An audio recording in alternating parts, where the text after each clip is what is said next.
Hello everybody, it is Christine. I am doing a three-fer. I just realized I'm doing a three-fer, you guys.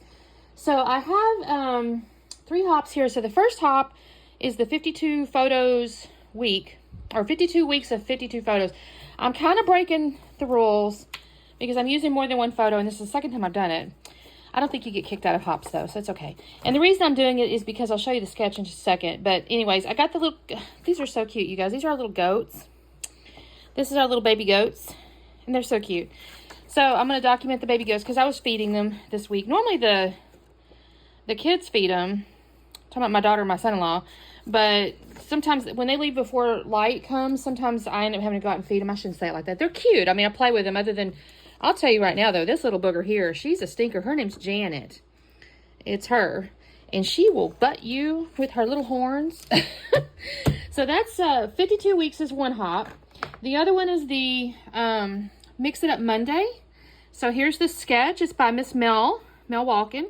Oh, Mel, I'm sorry. She'll be on our list down there. But she's got 3 photos. Now, I'm going to be honest. I was trying to do a horizontal, but I ended up with a vertical. So I'll have to kind of mess with this a little bit. But the point is we use mixed media. So she's got a stencil shown here. So I'll do that. And then the last one is our Counterfeit Kit challenge. So I pulled out my Counterfeit Kit to use it. I don't really know why, except I guess the colors kind of reminded me, you know, the browns and stuff, kind of reminded me of the little goats. So that's what I decided to do. Now, I've not figured out what I'm going to do at this point. For some reason, this one really attracts me for this layout. I think because of the hay. So I think I'm definitely going to use that. And then I have a piece of cardstock here. So I'll probably put this through the middle. And then I'll get some ink. I've got this stencil. That's what I think I'm going to do for the stencil. And I'm going to get some brown ink over there. I got to go get it. And then the other thing I may do is like mat it, frame it out. Because look at that, that's Chrissy. So we have Jack, Chrissy, and Janet, by the way. I've mentioned them before, but you may not have heard. I don't know. Oh, and then I have this wood grain piece.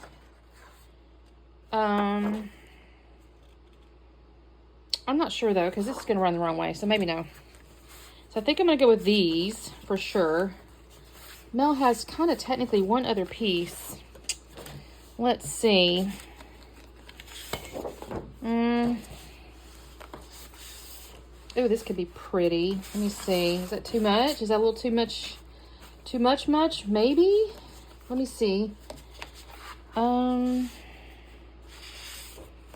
Because the other option is maybe something like this. But I kind of like it because it brings in that. Let me think on that, y'all. I don't think these are going to work. So let me think on that. And then the way we got these embellishments and stuff, I don't know about these yet. Because it's kind of like this travel-y boy stuff. I might come in here because this says free-range boy. That's kind of funny. Savage is kind of funny because they get, like I said, their little horns. You know, they'll get going.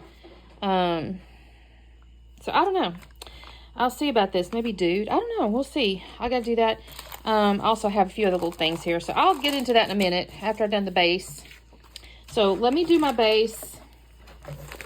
Technically, these little star dies. She's got a star sketch, but I don't want to pull out my die machine right now. I'm going to set this away for the moment. That's not really what I want to mess with. So let me get my inks. Let me get my base, and I'll be back on in just a minute. Okay, so I have cut down my little piece of cardstock there. I think I should have made note of what color it is. It's kind of like a bone color almost. It's like white, but not. I did cut that down 1/2 inch, and I've got that on top of that. I haven't glued it down yet, though, because I know I'm going to do the mixed media, and I always worry about gluing stuff down before I do mixed media in case I booger it up.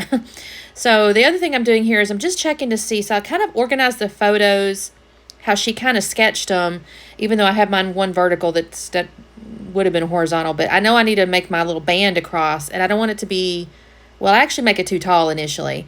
So I got this one here, and I want to put this little stripe across, and I realize when I do that, well, I don't think I've realized it quite yet. It's going to end up being a little bit too tall. I'll cut this little stripe here, and then I'm going to tear it. I'm going to tear the top and the bottom. I'm going to tear it kind of in half, but I'll tear it twice because I want the white core to show. And if I tear it this way, it shows on one side but not the other. So I'll have to come back on the other side and cut it.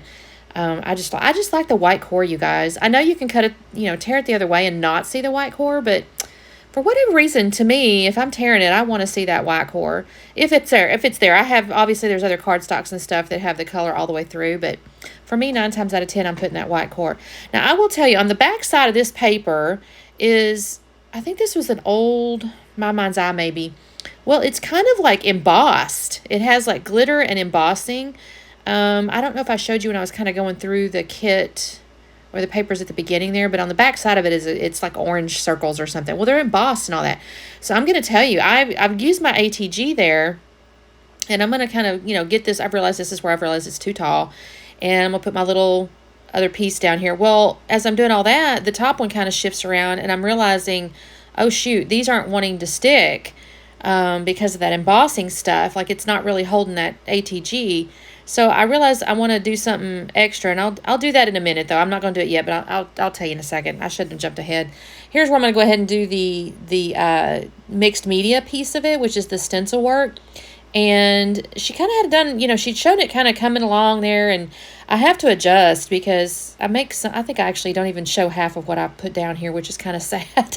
I was really proud of myself because it doesn't look square, it's kind of organic, and I enjoy that. I was like, yes, I did it correctly. And then I covered 90% of it up, but that's okay. So I'm going to do the top and I'm going to do the bottom. That's what she showed on the sketch. And then I'm going to mess with that band of paper. I'm just looking at this. The nice thing about it is the shape is enough to where if I lay it down and it's uniform enough, I can kind of overlap it and expand if I need to. So that's kind of what I'm doing here. I'm just bringing it wider because it's just a little 6x6 stencil. I need to invest in some bigger ones. I kind of want some 12x12s. I think Scrapping Inflections has some 12x12s. This maybe is where I'm realizing they're not going to stick. So I run over and get my tiny attacher, and I'm gonna basically staple a few little places along the bottom. Not a lot, and it's actually a little bit random on purpose. I don't try to match them up or anything. I just kind of go along and it's just to hold them on there because I got a little bit worried that it wouldn't stick. But at the same time, I kind of like the little detail. It's not like it jumps out at you when you look at the layout, but it does have a little interesting detail when I get this stuff glued down. And I use that paper there as the main glue down thing because it's regular paper, but that was you can see the pattern, by the way, when I flip that over. It's kind of that orange embossed stuff. This might have been some type of Halloween collection, if I'm honest, from my mind's eye way back in the day. So I've got all that. I'm going to glue my photos down, and I have to mess with this. Initially, I started with I think I started with them reversed. The little one by the shelter, I think I might have had on the top, and then the one of them running on the bottom, because I will say that I don't love that they're running off the page, but just from an organizational dead space, I kind of needed to put that one up there and the other one down. So the title I've come up with is Our New Kids, which I love this. I just love it. I tried not to break my own arm, pat myself on the back. I thought that was so cute. Because I call, of course, my daughter and her husband, I call them the kids. And so I thought this was funny. And then, of course, kids are, baby goats. And I was like, oh, so Our New Kids. So I've got my title. I did put new is like, I pulled it out of my stash. It was not in my original Counterfeit Kit, but I ran over and got it. It's got a little wood grain background to it. And so I used that. And then I had gotten into the sticker sheets. I'm pulling out mostly Cocoa Vanilla stickers. She had like little fishtail banners on the top left and the bottom right. I do kind of use a fishtail banner on the bottom right, but I use another couple little stickers. And then in the upper left, I've got that other little square sticker. I also got into the Cocoa Vanilla, the little phrases, and there was one that said, "You make me laugh," and so that was perfect. And then there was a couple that had the word kid in it. One said, "One crazy kid," and the other said, "Cool kid." And I thought, oh, that's perfect too, because I got these little goats, and y'all, like I said, this turned out really cute. With these little goats, I got a kick out of it. This is one of those layouts, you just kind of like putting together. It just turned out really cute, and I'm happy with it. My sticker was a little long, and I wanted it to be inside the frame anyway, so I used my little cutter here. This is the one I use for like my planner stickers and stuff. I'm getting better at seeing that little blade. If you ever watch my planner videos, you'll know my eyeballs. I have a hard time seeing that little blade. It's so tiny, but it worked perfectly for this. So there's my little stickers. Oh, there's my little blade. Oh, I tried to adjust that sticker where it was, and it definitely tore the paper, so that's why I had to mess with that. So I'm going to pull the little backing off these stickers here, and I'll stick them on top of my little tagged looking sticker there. It's, like I said, it's a little different than what she had, but again, I think sketches sometimes are just inspiration. You don't have to follow them down to to the tiny detail. I mean, it's more, if you can and you want to, that's great. But otherwise, it's also just good for placement and that sort of thing. So here's me grabbing that little arrow off that sticker sheet that I forget the name of that one. It's the boy one. It's like little video games and whatnot. And I think that's really cute because it points from the You Make Me Laugh over to the little baby goats. And then I decided this Home Sweet Home, I had set it down. I thought, you know what? I want to put that up on foam. So I decided to. So I peeled that up. I'm lucky it didn't tear nothing. Those are sticky stickers. I'm not going to lie. So I put a little bit of green foam behind that. You can't see the green. It's just fun foam. And then I look at the sticker sheet again. I almost thought about the little dude and bro and stuff. And I thought, the savage, I really like that too. But the tiger kind of messes it up for me just a little bit. So this is when I decided to get into the little enamel hearts. And I'm going to stick these around. I'm actually going to have to cut away in just a second because our internet was acting up. And the technician came and he wanted to shut it down. And I needed to get up and go check some things. So I'll put a few of these little hearts down. You can kind of see where I've got them going. They're basically in the where the tags are. And then the one flower there, I kind of stick it there. Oh, by the way, I don't know if I mentioned that. I stuck that flower up there. It's kind of just ties all the colors in. And I have to cut it off for a second. But that's all I did anyway, was stick that last little baby bit of enamel heart. So there we go. You can kind of see what I got going on there. I think this turned out so cute. Look at my little goats. Aren't they cute? And that's my 52 photos and Counterfeit Kit and Mix It Up Monday and all the good stuff. So make sure I'll have all those descriptions and stuff below. There'll be multiple playlists. So please make sure you show some love. And if you want to say hello, please make sure you say hello. And I should have a busy month. I'm going to try to do a little more of the follow a sketch for February too. So we will see you next time. Bye.